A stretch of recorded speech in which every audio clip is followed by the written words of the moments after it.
Hello दोस्तों, concept club में आपका स्वागत है। दोस्तों, जो 1000 प्लस साइंस क्वेश्चन की जो श्रृंखला चल रही है, आज ही उस श्रृंखला का चौथा वीडियो है। तो वीडियो की शुरुआत करते हैं। दोस्तों, अगला प्रश्न है, तपेदिक की बीमारी है, यानी तपेदिक किस अंग की बीमारी है, या तपेदिक से कौन सा अंग प्रभावित होता है। तो तपेदिक से दोस्तों जो प्रभावित होने वाला अंग है वो है फेफड़े। तो तपेदिक किसकी बीमारी है? तो तपेदिक फेफड़े की बीमारी है। तो सही आंसर क्या है? ऑप्शन ए, फेफड़े। 152वां प्रश्न है, हाइग्रोमीटर अनुपात आर्द्रता, ऐसे ही बैरोमीटर। तो दोस्तों यहाँ पे जो संबंध है, जो हाइग्रोमीटर से क्या मापी जाती है? आर्द्रता मापी जाती है। तो हमें बताना है बैरोमीटर से क्या मापा जाता है। तो दोस्तों जो बैरोमीटर है उससे मापा जाता है दबाव, या वायुमंडलीय दाब कहते हैं। तो सही आंसर क्या है? ऑप्शन नंबर बी, दबाव। तो बैरोमीटर से क्या मापा जाता है? तो बैरोमीटर से मापा जाता है दबाव। अगला प्रश्न है, की संख्या परमाणु की द्रव्यमान संख्या और परमाणु क्रमांक के अंतर के बराबर होती है, यानी प्रोटॉनों की संख्या, इलेक्ट्रॉनों की संख्या, या न्यूट्रॉनों की संख्या, या प्रोटॉन और इलेक्ट्रॉन दोनों। तो दोस्तों हम जानते हैं कि किसी भी जो परमाणु का जो द्रव्यमान संख्या होती है वो प्रोटॉन और न्यूट्रॉन से मिलकर बनती है। अगर उसमें से हम परमाणु क्रमांक, और परमाणु क्रमांक क्या होता है? परमाणु क्रमांक होता है प्रोटॉन। अगर इसमें से हम पी घटा देंगे तो हमें बचेगा क्या? N, neutron. तो जो न्यूट्रॉनों की संख्या होती है वो परमाणु की द्रव्यमान संख्या और परमाणु क्रमांक के अंतर के बराबर होती है। तो सही आंसर क्या है? Option C, neutron.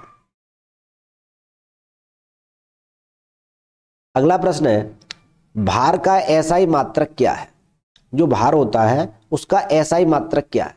तो दोस्तों जो भार का एसआई मात्रक है वो है न्यूटन। क्या है? न्यूटन। सही आंसर है ऑप्शन नंबर डी। अब किलोग्राम क्या है? तो दोस्तों ये एमकेएस पद्धति में मात्रक है। किसमें? एमकेएस पद्धति में। जो भार का मात्रक क्या है? वो किलोग्राम है। लेकिन यहाँ एसआई पद्धति की बात की गई है कि एसआई में मात्रक क्या है? तो एसआई में मात्रक है भार का न्यूटन। तो सही आंसर क्या रहने वाला है? Option number D. अगला प्रश्न है, किस बीमारी में पैरों में अत्यधिक सूजन आ जाती है? यानी इनमें से कौन सी बीमारी है जिसके कारण पैरों में अधिकतम सूजन आ जाती है? तो दोस्तों इसका सही आंसर है ऑप्शन नंबर बी, फील पांव। जो फील पांव बीमारी है इससे हमारे पैरों में अत्यधिक सूजन आ जाती है। तो सही आंसर क्या रहने वाला है? Option number B.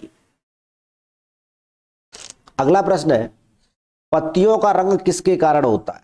यानी जो पत्तियां कैसे रंग की होती है? तो दोस्तों पत्तियां हरे रंग की होती है। कैसे रंग की होती है? हरे रंग की होती है। तो जो पत्तियों का हरा रंग होता है वो किसके कारण होता है? तो पत्तियों का जो हरा रंग होता है वो क्लोरोफिल के कारण होता है। ऑप्शन नंबर सी इसका सही आंसर होगा। क्या होगा? क्लोरोफिल। अगला प्रश्न है, एक यौगिक है, कौन सा? CH3 CH2 CH3, इसका IUPAC नाम बताइए। तो दोस्तों किसी भी यौगिक में जितने कार्बन के एटम होते हैं या कार्बन परमाणु होते हैं उनके आधार पर ही उनका IUPAC नाम निर्धारित किया जाता है। तो इसमें कार्बन के कितने एटम है? 3 है, 1, 2 और 3। तो जो जिसमें एक कार्बन होता है उसे कहते हैं मैथ, 2 होता है उसे कहते हैं एथ, और 3 होता है उसे बोलते हैं प्रोप। तो इसमें प्रोपेन, यानी ये होगा प्रोपेन। तो सही आंसर क्या रहने वाला है? Option number 1, propane. क्या रहने वाला? Option number 1, propane. मैथ, एथ, प्रोप। तो ये क्या है? प्रोपेन। अगला प्रश्न है, एक अवतल लेंस के मुख्य अक्ष के समानांतर, एक अवतल लेंस के मुख्य अक्ष के समानांतर स्थित वस्तु से निर्गत प्रकाश की किरण अपवर्तन के बाद लेंस के उसी बिंदु की ओर झुकती हुई प्रतीत होती है। यानी वो बिंदु बता रहा है कि किस बिंदु की तरफ झुकती हुई प्रतीत होती है। तो दोस्तों ये है एक अक्ष, और यहाँ पे रखा हुआ है एक अवतल लेंस। ये हम बना देते हैं, एक अवतल लेंस बन गया। अब ये कह रहा है मुख्य अक्ष के समानांतर स्थित वस्तु के निर्गत प्रकाश की किरण। यहाँ पे कोई एक वस्तु है, ये वस्तु रखी हुई है। अगर यहाँ से प्रकाश की कोई किरण चलती है तो दोस्तों ये लेंस से चलने के बाद में इधर की तरफ मुड़ जाती है। तो ये संभवतः इसे यदि बैक लेट के आएंगे तो ये यहाँ आता है, और यहाँ क्या होता है? ये मुख्य फोकस होता है। क्या होता है? मुख्य फोकस। तो कहाँ से जाती हुई प्रतीत होती है? तो ये फोकस से जाती हुई प्रतीत होती है। तो सही आंसर क्या रहने वाला है? ऑप्शन नंबर ए। क्या होगा? मुख्य फोकस।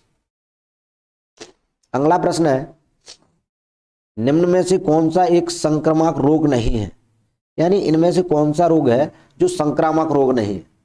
हैजा, खसरा, मलेरिया, या फिर मधुमेह। तो दोस्तों जो मधुमेह है ये संक्रामक रोग नहीं है, ऐसा नहीं है, संक्रमण के कारण फैलता है लोगों में एक दूसरों में। तो सही आंसर क्या रहने वाला है? ऑप्शन नंबर डी, मधुमेह। अगला प्रश्न है, मांसपेशियों का वह भाग जो संकुचन उत्पन्न करने के लिए सिकुड़ता है क्या कहलाता है? तो दोस्तों ये कहलाता है एक्टिन। क्या कहलाता है? एक्टिन। तो सही आंसर क्या? Option number D, actin. यानी ये मांसपेशियों का वह भाग है जो संकुचन उत्पन्न करने के लिए सिकुड़ता है और फैलता है। अगला प्रश्न है, निम्नलिखित में से कौन सी एक अधातु है? दोस्तों ऑप्शन में जितने लोहा दे रखा है, एल्यूमिनियम है, जस्ता है। दोस्तों ये तीनों धातुएं हैं। क्या है? ये तीनों धातु हैं। हमें अधातु बतानी है। तो अधातु क्या होगी? नाइट्रोजन। नाइट्रोजन गैस है।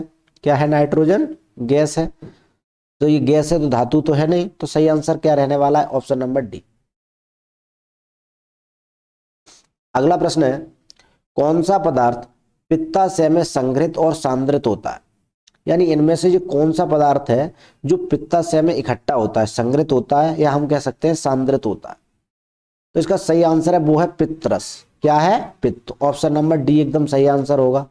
जो दोस्तों पित्त होता है वो पित्ताशय में संग्रहित होता है। और दोस्तों आपको हमारे कमेंट बॉक्स में जाके ये बताना है कि पित्तरस निकलता कहां से है, पित्तरस कहां से निकलता है। अगला प्रश्न है, प्रोटीन का एक अभिन्न अंग है, यानी प्रोटीन एंटीबॉडी का अभिन्न अंग है, या एंजाइम्सों का अभिन्न अंग है, या फिर कोशिका झिल्ली का अभिन्न अंग है? तो दोस्तों जो प्रोटीन होती है वो इन तीनों चीजों का अभिन्न अंग होता है, यानी इनसे मिलकर बनी होती है। तो इसका सही आंसर क्या होने वाला है? ऑप्शन नंबर बी, इनमें से ये सभी। ठीक है, आगे चलते हैं। मानव शरीर के आंतरिक अंगों की छवियां प्राप्त करने के लिए किस उपकरण में अल्ट्रासोनिक तरंगों का उपयोग किया जाता है? मानव के आंतरिक अंगों की छवियां प्राप्त करने के लिए तो दोस्तों अल्ट्रासोनिक तरंगों की बात की गई है, तो सीधा सा बात है अल्ट्रासाउंड स्कैनर में इसका उपयोग होगा। तो सही आंसर क्या रहने वाला है? Option number D, ultrasounding scanner. अगला प्रश्न है, कॉर्निया और रेटिना, कौन कौन सा? कॉर्निया और रेटिना शरीर के किस अंग में पाए जाते हैं? तो दोस्तों ये किस में पाए जाते हैं? आंख में पाए जाते हैं। हमारी आंख में कॉर्निया पाई जाती है और रेटिना पाई जाती है। तो सही आंसर क्या है? Option number B. अगला प्रश्न है, निम्नलिखित में से किस वसा अम्ल से साबुन नहीं बनता है? यानी इनमें से कौन सा वसा अम्ल है जिससे साबुन नहीं बनता है? दोस्तों इसका जो सही आंसर है वो है ऑप्शन नंबर सी, ब्यूट्रिक अम्ल। कौन सा? ब्यूट्रिक अम्ल। दोस्तों ये जो अम्ल होता है ब्यूट्रिक अम्ल, इसकी सहायता से साबुन नहीं बनता है। बाकी जो जितने भी ये अम्ल दिए गए हैं इनकी सहायता से साबुन को बनाया जा सकता है। अगला प्रश्न है, की कमी स्कर्वी का कारण बनती है? यानी किस विटामिन की कमी से हमारे शरीर में स्कर्वी रोग होता है? तो दोस्तों हम जानते हैं ए क्या होता है? ए से होता है रतौंधी। क्या होता है? रतौंधी। बी से क्या होता है? बेरी, और सी से क्या होता है? स्कर्वी। तो सही आंसर क्या है? Option number C, scurvy. अगला प्रश्न है, खाली स्थान अमलगम बनाने के लिए आवश्यक एक महत्वपूर्ण धातु है, यानी इनमें से कौन सी धातु है जो अमलगम बनाने के लिए एक महत्वपूर्ण होती है? तो सही आंसर है क्या? ऑप्शन नंबर बी, पारा। दोस्तों जो पारा होता है उससे धातुओं के अमलगम बनाए जाते हैं। तो सही आंसर क्या है? ऑप्शन नंबर बी, पारा। अगला प्रश्न है, खाली स्थान एक तेल प्रदान करने वाला पौधा है, यानी इनमें से कौन सा पौधा है जिससे तेल प्रदान किया जाता है? आम, टमाटर, मूंगफली या आलू? तो सही आंसर क्या है? ऑप्शन नंबर सी, मूंगफली। मूंगफली का तेल भी आता है मार्केट में। तो सही आंसर क्या है? ऑप्शन नंबर सी, मूंगफली। 170वां प्रश्न है, निम्न में से कौन सा प्रदूषक प्रकाश रासायनिक स्मोक का एक प्रमुख कारक है? कौन सा प्रदूषक है जो प्रकाश रासायनिक स्मोक का एक प्रमुख कारक है? तो सही आंसर क्या है इसका? ऑप्शन नंबर एक, ओजोन। जो दोस्तों ओजोन है वो प्रकाश रासायनिक स्मोक का एक प्रमुख कारण है। तो सही आंसर है ऑप्शन ए, ओजोन। ओजोन का दोस्तों जो सूत्र होता है वो क्या होता है? O3 होता है। क्या होता है? O3। अगला प्रश्न है, क्षार का रंग कैसा होता है? कोई भी जो क्षार होते हैं उनका रंग कैसा होता है? तो दोस्तों जो क्षार होता है वो फिनोप्थलीन के साथ तो गुलाबी रंग देता है। कैसा रंग देता है? गुलाबी। और मिथाइल के साथ कैसा रंग देता है? ऑरेंज। मिथाइल ऑरेंज के साथ कैसा रंग देता है? तो वो रंग देता है पीला। तो ऑप्शन नंबर 20 प्रश्न का सही आंसर होगा कि जो क्षार होते हैं वो फेनोल्फथालीन के विलयन के साथ तो गुलाबी रंग देते हैं, लेकिन जो मिथाइल ऑरेंज होता है उसके साथ कैसा रंग देते हैं, पीला रंग देते हैं। 1928 में अलेक्जेंडर फ्लेमिंग ने किस एंटीबायोटिक की खोज की थी? यानी 1928 में अलेक्जेंडर ने किस चीज की खोज की थी? तो दोस्तों किसकी खोज की थी? पेनिसिलिन की। किसकी खोज की थी? पेनिसिलिन की। अगला प्रश्न है, खतरे का संकेत देने वाली लाइटों के लिए लाल रंगों को ही क्यों वरीयता दी जाती है? यानी जो खतरे के जितने संकेत होते हैं उनमें लाल रंगों का ही प्रयोग क्यों किया जाता है? दोस्तों इनका प्रयोग इसलिए किया जाता है क्योंकि इनकी जो तरंग दैर्घ्य होती है वो उच्चतम होती है और ये लंबी दूरी तक बिना प्रकीर्णित हुए जा सकती हैं, यानी इसे बहुत ज्यादा दूरी तक और रंगों की अपेक्षा देखा जा सकता है। तो सही आंसर क्या है? Option number B. बी में क्या है? क्योंकि लाल रंग की जो प्रकाश की जो तरंग दैर्घ्य होती है वो उच्चतम होती है और धुएं में सबसे कम प्रकीर्णित होती है, यानी धुएं में या कोहरे में, तो इसे बहुत दूर से बहुत आसानी से देखा जा सकता है। अगला प्रश्न है, निम्नलिखित में से कौन सा प्रकृति में अम्लीय है? यानी ये ऑप्शन दिए हैं, इसमें से उसकी जो प्रकृति है वो अम्लीय है। नींबू के रस की, संतरा की, टमाटर की, या इनमें से सभी? तो दोस्तों जो नींबू का रस है अम्लीय होता है, यानी खट्टा होता है, संतरा भी खट्टा होता है और टमाटर भी होता है। तो सही आंसर क्या है? ऑप्शन नंबर डी, यानी इन सभी की जो प्रकृति है वो अम्लीय है। अगला प्रश्न है, एक अवतल लेंस की फोकल दूरी 15 सेंटीमीटर है। यदि वस्तु को लेंस से 30 सेंटीमीटर की दूरी पर रखा जाता है तो प्रतिबिंब की दूरी ज्ञात कीजिए। दोस्तों इसका एक सूत्र होता है। सूत्र क्या होता है? यह सूत्र होता है 1/u माइनस 1/v बराबर 1/f। ये सूत्र होता है। ये फोकल दूरी होती है, ये ऑब्जेक्ट की दूरी होती है और ये प्रतिबिंब की दूरी होती है। दोस्तों में अगर यहाँ पे सूत्र में इनकी वैल्यू रखी जाएगी तो यहाँ से उत्तर निकल के आएगा, जो प्रतिबिंब की दूरी आएगी वो आएगी -10 सेंटीमीटर। तो सही आंसर क्या है? Option number B, -10 centimetre. अगला प्रश्न है, आयनीकरण ऊर्जा के आवर्ती रुझानों के आधार पर, किसके आधार पर? आयनीकरण ऊर्जा के आवर्ती रुझानों के आधार पर किस तत्व में सर्वाधिक आयनीकरण ऊर्जा होती है? इनमें से जो सर्वाधिक आयनीकरण ऊर्जा किसके पास होती है? हीलियम के पास होती है, नाइट्रोजन के पास होती है, या ब्रोमीन के पास होती है, या फिर होती है फ्लोरीन के पास? तो दोस्तों इस प्रश्न का आंसर आपको बताना है कि इस प्रश्न का आंसर क्या रहने वाला है। तो दोस्तों इस प्रश्न का जो आंसर है वो है हीलियम। क्या है इसका सही आंसर? Option number 1 helium. जो हीलियम होता है उसकी आयनीकरण ऊर्जा सबसे अधिक होती है। अगला प्रश्न है, रदरफोर्ड परमाणु मॉडल के अनुसार, कौन सा? रदरफोर्ड परमाणु मॉडल के अनुसार जो इलेक्ट्रॉन है वो पथ में नाभिक के चारों ओर घूमते हैं। यानी नाभिक के चारों ओर कैसे पथ में घूमते हैं? दीर्घवृत्ताकार, रेखीय, वक्राकार, या फिर रेडियल? तो सही आंसर क्या है? ऑप्शन नंबर सी, वक्राकार। कैसे पथ में इलेक्ट्रॉन घूमते हैं? गोल घूमते हैं। जैसे यदि ये नाभिक है तो इसके चारों तरफ इलेक्ट्रॉन घूमेंगे, यूं करके, ऐसे करके घूमते हैं इलेक्ट्रॉन। तो सही आंसर क्या है? Option number C. अगला प्रश्न है, निम्न में कौन सा एक बहुपरमाणविक है? यानी इनमें से कौन सा है जो बहुपरमाणविक है? तो इसका सही आंसर है ऑप्शन नंबर बी, सल्फर। जो सल्फर है वो एक बहुपरमाणुक है। अगला प्रश्न है, सार्वत्रिक गुरुत्वाकर्षण नियतांक जी का एसआई मात्रक क्या है? तो दोस्तों इसका एसआई मात्रक है न्यूटन मीटर स्क्वायर प्रति किलोग्राम स्क्वायर होता है, लेकिन यहाँ पे -2 लगी हुई है घात, इसे ऐसे भी लिख सकते हैं न्यूटन मीटर स्क्वायर प्रति किलोग्राम स्क्वायर। ठीक है, तो इसका सही आंसर क्या होगा? Option number B, newton metre square प्रति किलोग्राम स्क्वायर। अगला प्रश्न है, प्रकाश संश्लेषण की प्रक्रिया में मदद करने के लिए हरी पत्तियों में कौन सा पदार्थ मौजूद होता है? प्रकाश संश्लेषण में मदद करने के लिए तो दोस्तों इनमें क्लोरोफिल पाया जाता है, जो प्रकाश संश्लेषण की क्रिया में करने में मदद करता है। तो सही आंसर क्या है? Option number D, chlorophyll. अगला प्रश्न है, इनमें से कौन सा हृदय की समस्या का निदान करने में मदद करता है? यानी ये कौन सी विधि है जिसके आधार पर हृदय की समस्या का निदान किया जाता है? तो उसका सही आंसर क्या है? Option number C, ECG. ECG method के आधार पर या ईसीजी टेक्नोलॉजी के आधार पर हृदय संबंधित या दिल से संबंधित जितनी बीमारियां होती हैं उनका इलाज किया जाता है। 182वां प्रश्न है, आधुनिक आवर्त सारणी के बारे में निम्नलिखित में कौन सा कथन सही नहीं है? आवर्त सारणी में 7 आवर्त होते हैं, बिल्कुल सही है। आवर्त एक में केवल एक तत्व है, तो दोस्तों ये गलत है। तो यही पूछा है कौन सा सही नहीं है, तो सही आंसर क्या होने वाला है? ऑप्शन नंबर बी, आवर्त एक में केवल एक तत्व। अगला प्रश्न है, खाली स्थान के अणुओं के बीच आकर्षण बल अधिकतम होता है, तो ऑप्शन है ठोस, द्रव, द्रव और गैस, और फिर गैस। तो यानी इनमें से किसके अणुओं के बीच में आकर्षण बल सबसे अधिक होता है?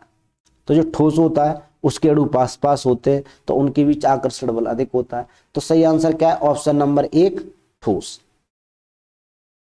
अगला प्रश्न है, निम्नलिखित में कौन सा ध्वनि की लाउडनेस और सॉफ्टनेस को निर्धारित करता है? यानी इनमें से कौन सा है जो कोई ध्वनि होती है उसकी लाउडनेस और सॉफ्टनेस को निर्धारित करता है? तो दोस्तों ध्वनि की जो लाउडनेस और सॉफ्टनेस होती है वो उसके आयाम के द्वारा निर्धारित होती है। तो सही आंसर क्या रहने वाला है? ऑप्शन नंबर डी, आयाम। अगला प्रश्न है, स्क्रू, बॉल बीयरिंग और जूते के तले, इनमें घर्षण का क्या प्रभाव पड़ता है? ये 3 तरीके दिए हुए हैं घर्षण के, जहां पे घर्षण होता है, स्क्रू होता है, एक बॉल बीयरिंग है और एक जूते के तलवे हैं। तो यहाँ पे घर्षण का क्या प्रभाव पड़ता है? तो दोस्तों यहाँ क्या होता है, घर्षण के कारण ये घिस जाते हैं। कैसे हो जाते हैं? घर्षण इन सामग्रियों को घिसता है, बिल्कुल। यानी यहाँ पे घर्षण होता है, उसके माध्यम से आपने देखा होगा कि जूते के तलवे घिस जाते हैं। जो बॉल बीयरिंग होती हैं, यानी जो छर्रा प्याली होते हैं, जैसे हम साइकिल के माध्यम से देखें तो वो घिस जाते हैं। स्क्रू जो पेचकस होते हैं, घूमने वाले जो चूड़ीदार स्क्रू होते हैं, वो घर्षण के कारण घिस जाते हैं। तो इसका कारण यह है कि घर्षण इन सामग्रियों को घिसता है और उन्हें क्षति पहुंचाता है। तो सही आंसर क्या है? Option number C. अगला प्रश्न है, ऊर्जा के पारंपरिक स्रोत का दूसरा नाम क्या है? जो ऊर्जा के पारंपरिक स्रोत हैं, तो दोस्तों आजकल पारंपरिक स्रोत कौन से हैं? जैसे कोयला है, यानी कि जो हमारे जीवाश्म ईंधन है, पेट्रोल है, डीजल है, वही तो है पारंपरिक स्रोत। तो सही का आंसर क्या होगा? ऊर्जा के गैर नवीकरणीय स्रोत, यानी उन्हें नवीनीकृत नहीं किया जा सकता, पुनः यूज नहीं किया जा सकता, उन्हें कहते हैं गैर नवीनीकृत स्रोत। तो सही आंसर क्या है? Option number B. ये जो पारंपरिक स्रोत हैं उनका दूसरा नाम है। अगला प्रश्न है, बिना बुझे हुए चूने का रासायनिक नाम क्या है? क्या है रासायनिक नाम? तो इसका सही आंसर है कैल्शियम ऑक्साइड। यानी बिना बुझे हुए चूने को क्या कहते हैं? CaO, इसे कहते हैं कैल्शियम ऑक्साइड। तो सही आंसर क्या है? Option number D, calcium oxide. अगला प्रश्न है, एंटीबायोटिक क्या है? जो हम कहते हैं एंटीबायोटिक दवाएं, वो है क्या एंटीबायोटिक? तो दोस्तों ये फफूंदी और फफूंदी जैसे जीवों से तैयार की गई दवाएं हैं, इन्हें क्या कहते हैं? एंटीबायोटिक कहते हैं। तो सही आंसर है ऑप्शन नंबर सी। काली खांसी को भी कहा जाता है, यानी काली खांसी को इनमें से क्या और कहा जाता है, या काली खांसी का दूसरा नाम बताना। तो दोस्तों जो काली खांसी होती है उसे पार्टूसिस भी कहते हैं। क्या कहते हैं? पार्टूसिस। तो सही आंसर क्या है? Option number D, option number A, pertussis. 190वां प्रश्न है, स्विच ऑन होने पर बल्ब कैसा जल जाता है? बल्ब कैसे जल जाता है? स्विच ऑन होने पर बल्ब कैसे जल जाता है? तो दोस्तों जो बल्ब है, धारा की वजह से तंतु गर्म हो जाते हैं और जलने लगते हैं। तो सही आंसर क्या रहने वाला है? ऑप्शन नंबर सी, धारा की वजह से तंतु गर्म हो जाते हैं और जलने लगते हैं। अगला प्रश्न है, घरेलू वायरिंग में परिपथ कैसे जुड़े होते हैं? यानी हमारे घर में जो इलेक्ट्रिक लाइन लगी होती है उसमें जितने परिपथ लगे होते हैं, जैसे कूलर, पंखा, फ्रिज, AC, वो कैसे परिपथ से जुड़े होते हैं? तो दोस्तों वो जुड़े होते हैं समांतर क्रम में। कैसे क्रम में जुड़े होते हैं? समांतर क्रम में। तो सही आंसर है ऑप्शन ए, समांतर क्रम। अगला प्रश्न है, ब्लीचिंग पाउडर का रासायनिक सूत्र क्या है? ब्लीचिंग पाउडर का रासायनिक सूत्र क्या है? तो दोस्तों ब्लीचिंग पाउडर का जो रासायनिक सूत्र है वो CaOCl2, इसे ऐसे लिखा जाता है CaO और Cl2। तो सही आंसर क्या है? Option number B, CaOCl2। भूपर्पटी में पाया जाने वाला दूसरा सर्वाधिक प्रचुर तत्व कौन सा है? दूसरा सर्वाधिक प्रचुर तत्व है दोस्तों सिलिकॉन। कौन सा है? सिलिकॉन। तो सही आंसर क्या है? Option B, silicon. अगला प्रश्न है, एक मृत मानव शरीर के विच्छेदन और अध्ययन के लिए चिकित्सीय कानूनी का नाम क्या है, यानी उसका नाम बताना है। जब कोई आदमी मृत हो जाता है तो उसका जो विच्छेदन किया जाता है, या कह सकते हैं हम पोस्टमार्टम किया जाता है, उसे चिकित्सीय कानून में क्या कहते हैं? तो उसे कहते हैं दोस्तों ऑटोप्सी। क्या कहते हैं? ऑटोप्सी। तो सही आंसर क्या है? Option number D, autopsy. उस लेंस की क्षमता ज्ञात कीजिए, यानी उस लेंस की क्षमता ज्ञात कीजिए जिसकी फोकल दूरी कितनी है? 1 मीटर है। तो दोस्तों 1 मीटर हम ऐसे लिखते हैं, इसे डायोप्टर कहते हैं। यहाँ दूरी होती है वो मीटर में होती है, 1/मीटर। तो यहाँ पे इसे क्या कहते हैं? डायोप्टर। तो यहाँ से कितना आ जाएगा? 1D। तो इससे होता है 1 डायोप्टर। तो जिसकी दूरी 1 फोकल सेंटीमीटर होगी जिस लेंस की, उसकी क्षमता कितनी होगी? 1D, यानी 1 डायोप्टर। मच्छरों के जैविक नियंत्रण के लिए निम्न में से किसका उपयोग किया जाता है? जैविक नियंत्रण की बात की गई है, तो मच्छरों के जैविक नियंत्रण के लिए क्या प्रयोग किया जाता है? तेल प्रयोग किया जाता है, गैम्बूसिया प्रयोग किया जाता है, मरहम का प्रयोग किया जाता है, या फिर DDT का प्रयोग किया जाता है? तो इसका जो सही आंसर है वो है गैम्बूसिया। गैम्बूसिया का प्रयोग करने से मच्छरों को जैविक रूप से नियंत्रित किया जा सकता है। तो सही आंसर रहने वाला है ऑप्शन नंबर बी। अगला प्रश्न है हैजा और पानी। जो हैजा और पानी में अनुपात है वही हमें इसमें बताना है कि किस में अनुपात होगा। तो दोस्तों वही अनुपात होगा मलेरिया और मच्छर में। जैसे गंदे पानी से क्या होता है? हैजा। ऐसे ही मच्छर के माध्यम से क्या होता है? पीलिया। तो सही आंसर क्या है? ऑप्शन नंबर ए। अगला प्रश्न है निम्नलिखित में कौन सी धातु तत्वों की आवर्त सारणी में मौजूद सबसे हल्की धातु है? यानी जो धातुक तत्व उपस्थित हैं आवर्त सारणी में, उन धातु तत्वों में से ऐसा कौन सा तत्व है जो सबसे हल्का है? तो इसका जो सही आंसर है वो है ऑप्शन नंबर बी दोस्तों, लिथियम। जो लिथियम है वो सबसे हल्की धातु है। आज का सेकंड लास्ट प्रश्न है भोजन में खाली स्थान की उपस्थिति का परीक्षण करने के लिए आयोडीन का प्रयोग किया जाता है। यानी भोजन में हमारे में इसमें से क्या चीज है जिसका परीक्षण करते हैं तो आयोडीन का प्रयोग किया जाता है? तो दोस्तों वो है स्टार्च। जब हमें भोजन में स्टार्च की मात्रा या स्टार्च की उपस्थिति पता करनी होती है तो उस भोजन में हम आयोडीन का प्रयोग करते हैं। तो सही आंसर रहने वाला है ऑप्शन नंबर बी, स्टार्च।